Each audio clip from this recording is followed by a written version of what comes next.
for us. This will be our first time playing together, so it's almost like one of those singspirations where everyone just gets up and does it. The boys, you know, can sing, "I'm Going to Try."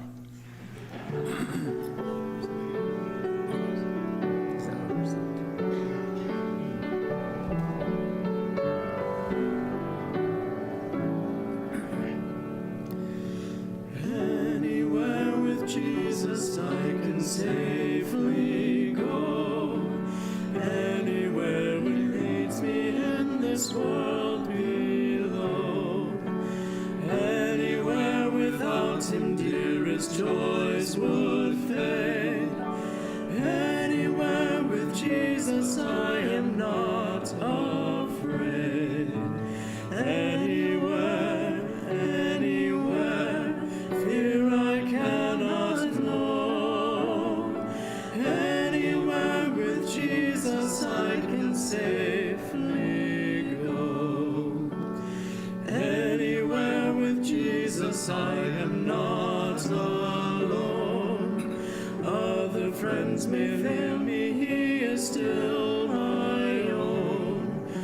Though his hand may lead me over dreary ways, anywhere with Jesus is a house of praise.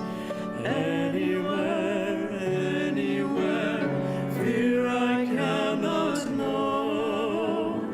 Anywhere with Jesus I can safely go.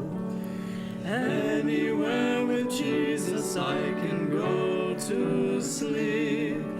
When the gloomy shadows round about me creep, knowing I shall waken evermore to roam. Anywhere with Jesus will be home, sweet home. Anywhere, fear I cannot know. Anywhere with Jesus I can safely go.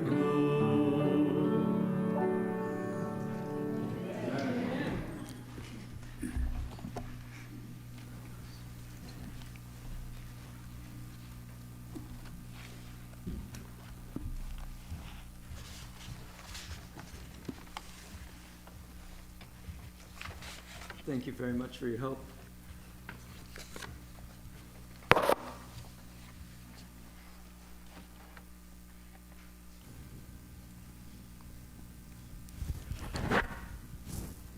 Oh, that's what's making all the noise. Well, good morning. As they mentioned, I'm Harry Shurley, and I work over at Oklahoma Academy. I want to thank Pastor Norman for inviting me here to speak with you, and you for your hospitality. And I don't see you very often, Chuck, so I still consider you a visitor. I'm sorry. I learned I'm supposed to say Charles. So, his wife told me one time she can always tell who his younger friends were because we make the same mistake.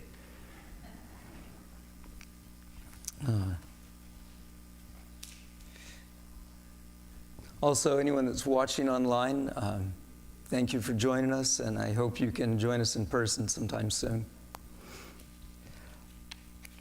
I've been doing a lot of remodeling this last several weeks, and one of the things that I had to do was buy a light. My son decided he was going to go for an Art Deco look in his room. And so the light in the middle of the room, we wanted to make sure that fit that style. And so amazingly, on the first one I showed him from Facebook Marketplace, he liked it. And someone in Edmond was selling it for $20. And I don't know if you ever do this. Maybe you don't even, the only reason I use Facebook actually is for Marketplace. And so when I find something, I want to see what kind of person is selling this. And so I looked through, and it turned out Mason has a 4-year-old, and this 4-year-old says all kinds of things. And one of them, he mentioned, was he had this little Lego figurine that was kind of saving everyone else in the living room. And Mason pointed out that his son had named this figurine. You know, he was a special superhero, and the name for him was Grandpa. And I don't know if you saw 60 Minutes here recently, but if you did, you may be aware that on October 7, there was a celebrated grandpa that saved a day. Did anyone see the story? Well, I first read it, and then last night I watched the interview, but it turns out that when the bombs first started showering into the kibbutzes near Gaza, a woman named Miri woke her husband, Amir, who happens to be a writer, and so the story got out as soon as he was done. But she woke him up and she said, "Those are coming our direction." And I didn't realize this, maybe you didn't, but all of the homes in that area have a safe room. And it's not from tornadoes, it's specifically for attacks. And the safe rooms are built as the children's bedrooms. That way, if it's in the middle of the night that something happens, they're not waking the children and pulling them out of their safe environment. The parents run into the children's room and close the doors and close the windows. And so this is what this family did. They rushed into their children's room. They didn't know how long it would last. I think looking at it further, you would want to have water and food and things like that in your safe room, but they didn't. They just ran into their safe room. And they locked all the doors, and they have a 1-year-old and a 3-year-old daughter, little bitty children you would expect might be upset. But they told the kids, "We've got to be very quiet." And the children were. And he mentioned that all through the neighborhood, he found out that the kids, I guess, have been through enough drills along this line that they were very quiet in these safe rooms. And so as he was texting back and forth with his neighbors, he realized this was big. This was hundreds of people flooding into the territory, bombing and killing people.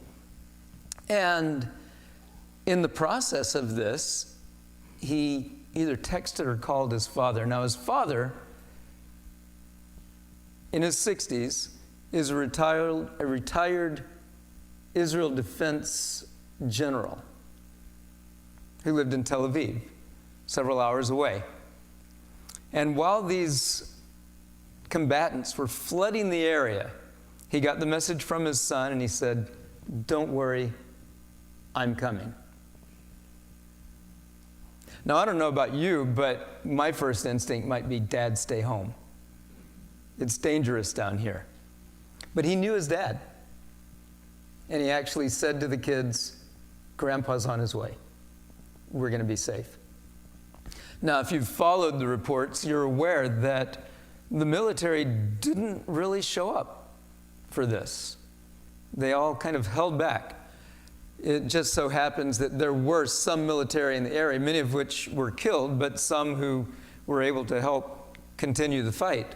But as far as an emergency response, like we just did a few weeks ago in your chapel, in your nursing home for the fire department, there was no emergency response. And so this grandfather and his wife got in their Jeep and headed into enemy territory, or occupied territory, I should say.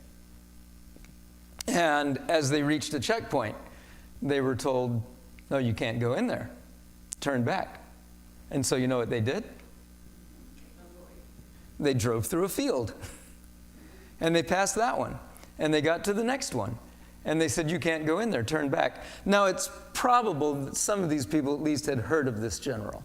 And so there would be a little deference there. But it wasn't just the general. As I said, his wife was driving the car.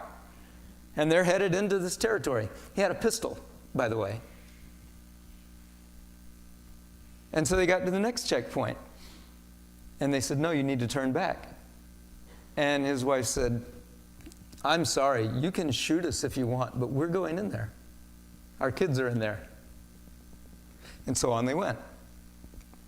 As they got further in, as they were driving towards the community, this young couple that had been at the music festival that morning came running toward their car. Turned out, excuse me, I realized I needed some cough drops when I sang.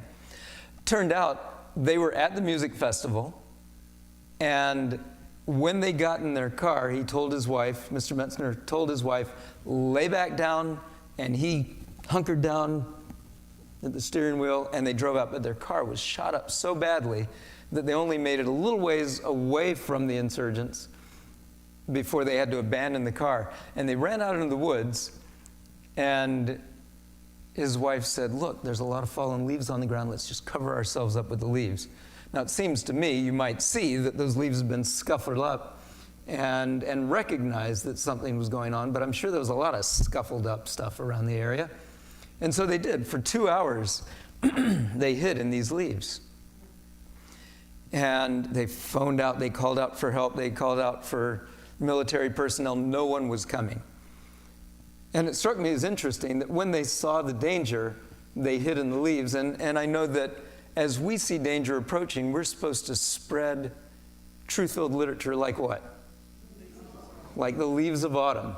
They were saved by those leaves of autumn as they hid there. And they waited to think of what next to do. And after a while, they saw this Jeep racing toward, not away from, the fight. And so they ran to the Jeep, hopped in, and General Tabone and his wife were trying to save their kids. But they stopped, they got these people in the vehicle, they turned around and drove back to a safe point where another soldier, a younger man, said, I'll join you. And so he left these 2 fleeing refugees and his wife at that point and headed back in. They made it further, and after making it a little further, they came upon a military patrol that was being ambushed. And so they got out of their vehicle and they helped fight off the ambush. 2 of the soldiers were badly wounded, wouldn't make it if left alone. So again, they turned their Jeep around and headed back, got them to the safety of the shelter, and General Tabone's wife drove them to the hospital and got them to safety. Again, they turned around and they headed back in. But here's the thing. They couldn't just go straight to their grandson's or their son's house, their grandchildren's house. So they joined with some special forces that happened to be working in the area, and slowly, house by house, they cleared the area. Because they recognized if they rushed in too fast, if they were too focused on that one end goal of saving just those loved ones, that the enemy could be in a house that they passed and shoot them from behind. And it'd be all over, all for nothing. And so, slowly, painstakingly, they worked their way through. Which reminds me again that when we have the opportunity, and as call porters have often said, they've walked by a house and thought, there's no one there, or I can't make an impression on them, and they're told, no, go back and check that house too.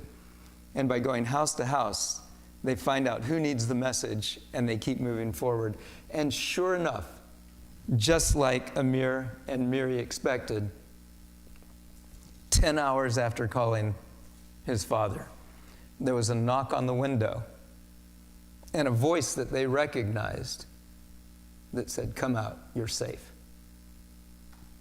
In fact, he wasn't the only grandfather that rushed in.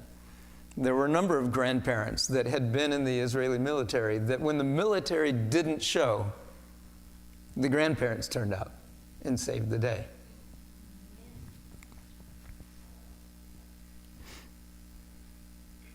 And I don't know why, but I even waited an extra day to give you the bulletin information because the only title I could think of for this sermon was the Sam and Dave song, Hold On, I'm Coming. It's a song from the 60s. It's a Southern black pop song, but it just had that intensity and that message. Hold on, I'm coming. And that's what these young people did. And that's what I want to encourage us to do today. to hold on that Jesus is coming.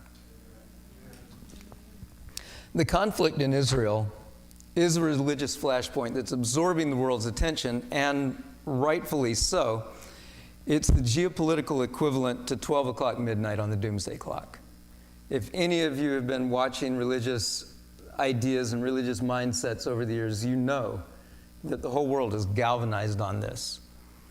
And I'm not sure what it was like before 1970, but by 1970, when Hal Lindsey wrote The Late Great Planet Earth, everyone's attention was there. And of course, the 1973 Yom Kippur War just intensified that view of what was going on there. In his book, he predicts Israel as the focus of end-time prophecy, culminating in a coalition of nations associated with Russia attacking Israel to overcome it. In their scenario, Jesus' timely return will save the world from mutual annihilation. And so everyone watches. But is it just the Christians that are focused on this? Can you think of any other entities that are watching Israel with the same intensity? Okay, not just the Christians, the Jews, American Protestantism, the Muslims. Thank you. Specifically, Iran. And I don't know if you realize it, but in Iran and much of Shia Islam, they hold an equal but opposite view on Israel, in which their messianic figure, their Mahdi, will return in response to a major conflict in the region over Israel's illegitimacy. So you've got these two major religious, or three, including Israel, major religious influences, all looking at this as a flashpoint for some type of Messiah to come. There's a Canadian, and it was interesting, as I read more about this, I had read about this purported letter many times over the years, but there was a Canadian named William Guy Carr. Has anyone ever heard of William Guy Carr? You have heard of his influence, though. He, as I said, was a Canadian, which you wouldn't think of as a large breeding ground for conspiracy theories, but apparently it was, at least in his time. And he wrote a number of books, and his ideas influenced Tim LaHaye's Left Behind series, which you probably remember seeing in the droves at Walmarts years ago. Everywhere close to the checkout counter, you could see the whole series. Also included influencing Pat Robertson's book, The New World Order. And he presents a scenario that culminates in the mutual destructions, not just of two things, but of four: of Islam, of Judaism, of Christianity, and atheism. And he presents a war-weary world with a mindset that's finally willing to accept Luciferianism, which, if you're familiar, the Great Controversy kind of presents a similar idea that these people will be so tired that when Lucifer appears as an angel of light, they'll say, oh, finally. But now you see, prophetically, in the minds of all of these groups, they're waiting for just that thing. Let me ask you, is that what you in Adventism is waiting for? Praise the Lord. In Revelation 16:13, John saw three unclean spirits, spirits of devils working miracles, it says in a later verse, come from the mouth of the dragon, the beast, and the false prophet. What are those? What are the dragon, the beast, and the false prophet?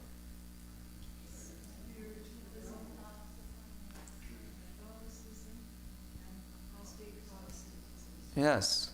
Spiritualism, Catholicism, and apostate Protestantism.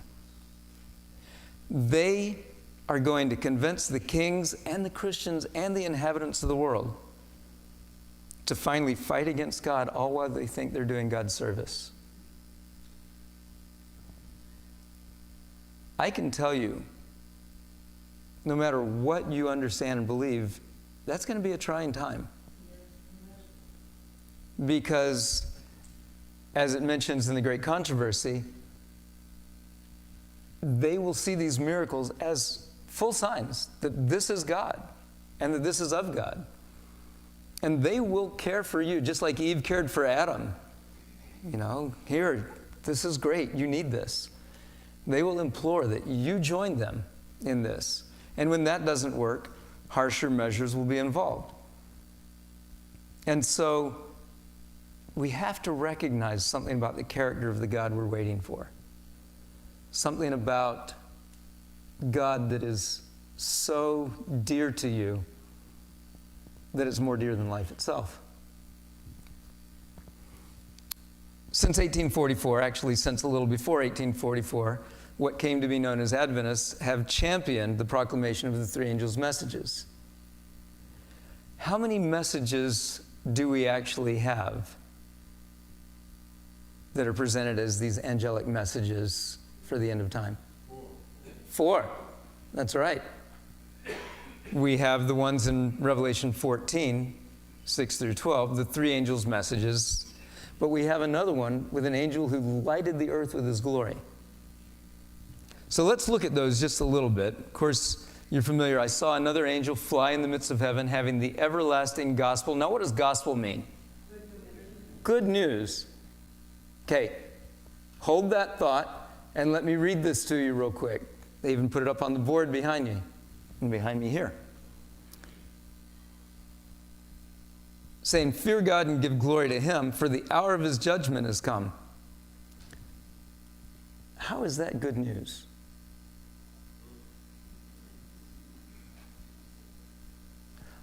I'm not asking that because I disbelieve it, but because the wording, it's so easy to look at these three messages and think, the hour of his judgment has come, Babylon has fallen, made all the nations drink of the wine of the wrath of her fornication, and if anyone worships the beast, you'll receive the wrath of God. If you got a card and it said that, would you think, oh, this is good news?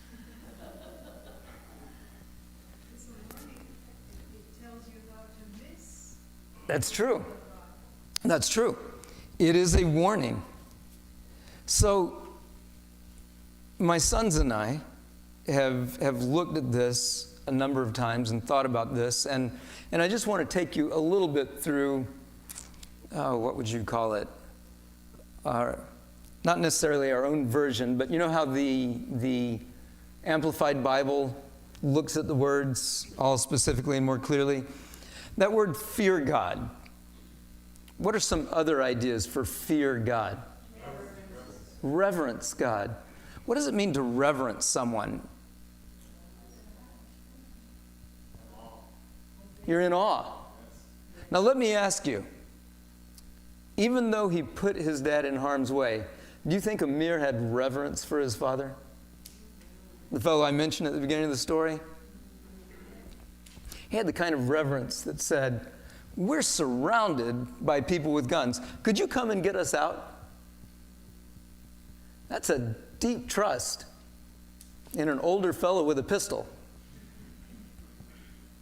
He had reverence for his dad. Now, when he was on the interviews, do you think that he said, you know, we were in our safe room, we were quiet, we didn't really need the restroom or food or water, and so we just waited it out and we came out safe? Do you think that was the focus of his attention? No. I'd say he probably gave glory to his parents, didn't he? And I think this is what we have to look at in this message. This is a message not for everyone that hates God. This is the message for those who love him. And it says, remember why you love God. And the hour of his judgment has come. Yes, the world is being judged, but the jury's still out on God, isn't it?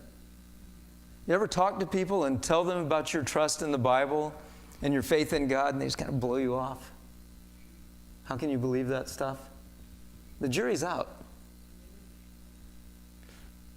And I don't know if you ever watched, but I show my writing class the original film, 12 Angry Men. Has anyone ever seen that? 12 Angry Men. Was the jury out? I don't know if you're familiar, but 12 Angry Men, they know that this rough boy was guilty. of killing his dad. And so one of them's got a ball game to go to, another one's got a dinner to go to. They're ready to just get this over with and get out of there, just pronounce him guilty and go on. But Henry Fonda, he says, I don't know. I had some questions.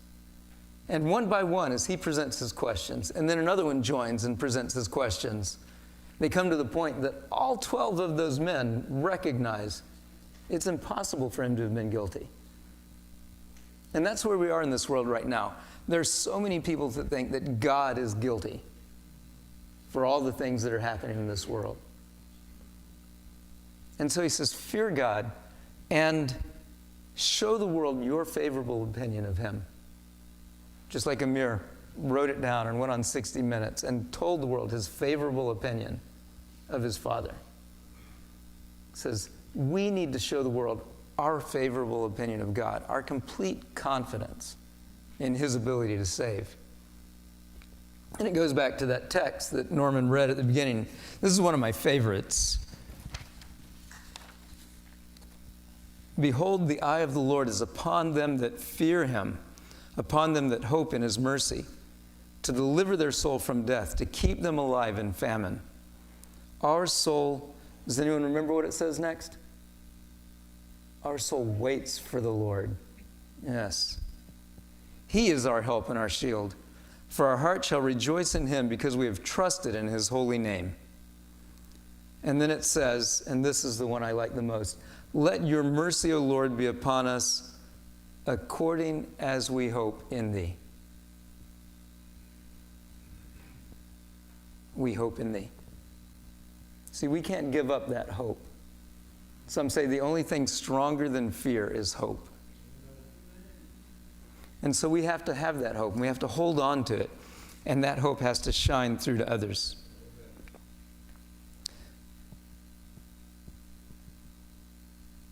You may have heard that knowledge speaks and wisdom listens. It's not a real common phrase, but knowledge speaks and wisdom listens. And Chip Conley, in an article I read recently, pointed out that wisdom doesn't just listen, it listens for what isn't being said. It recognizes patterns. It recognizes the blind spots. And so I want to mention some blind spots. There's a quote in 5T.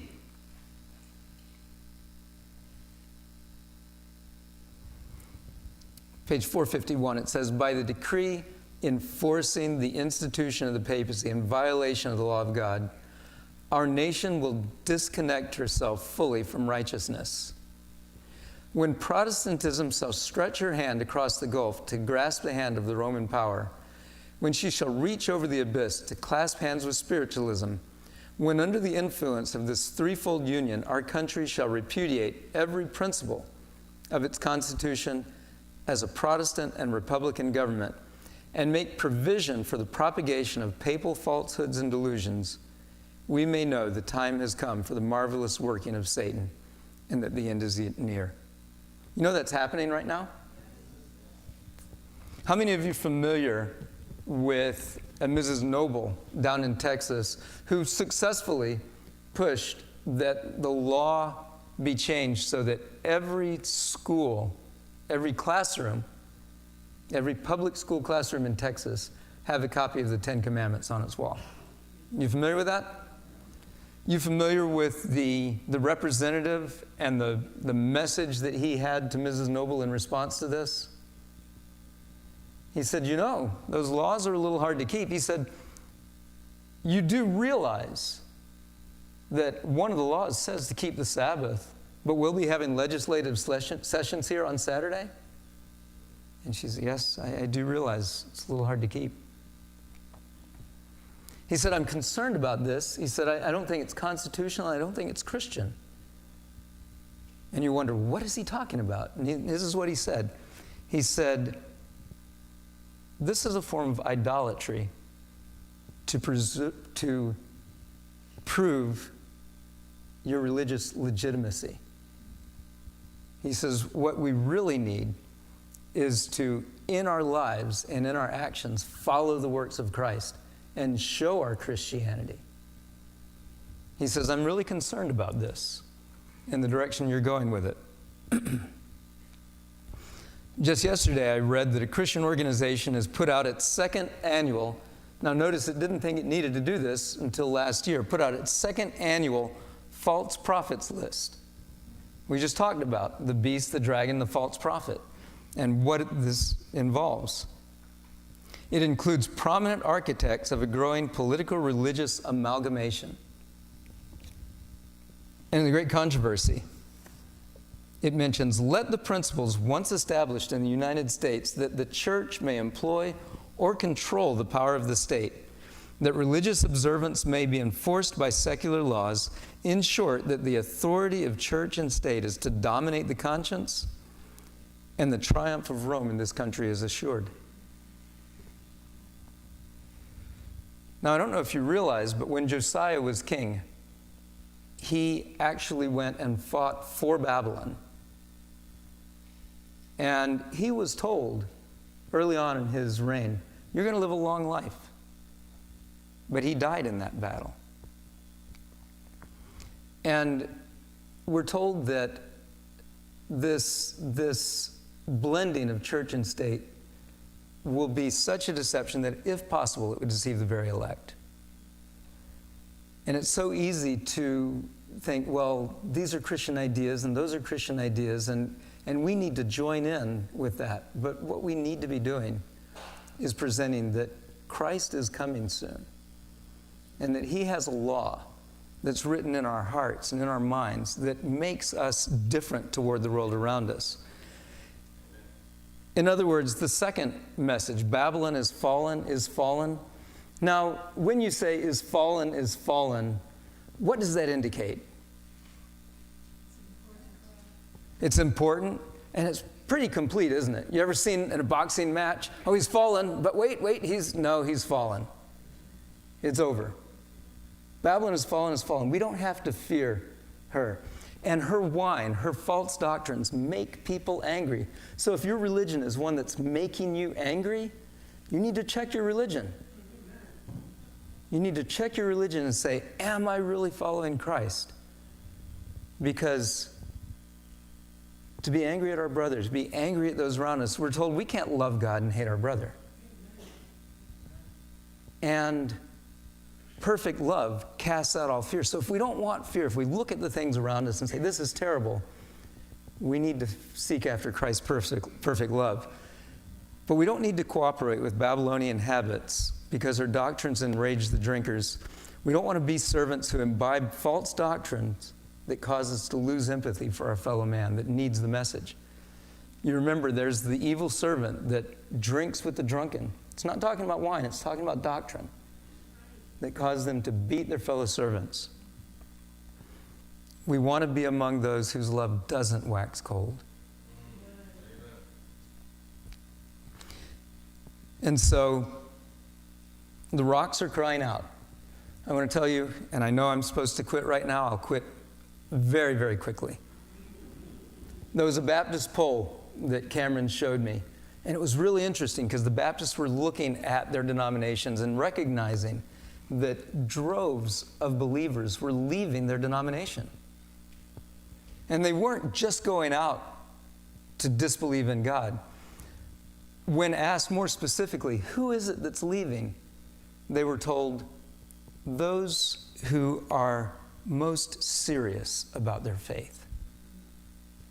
And the reason they were leaving is they've found it has become impossible to actually love the sinner and care for the sinner in their present denominational state. Now, I'll tell you why this is important. Because the entirety of church is represented by 10 sleeping women, which would include us. And it's from outside of their ranks that they hear the voice saying, behold, the bridegroom comes, right? And they wake up and they trim their lamps and they're ready. And at that time when their light is shining brightly, like the light of a fourth angel, saying, come out of her, my people. Well, what I want to tell you right now is, according to that poll, they're already coming out of Babylon.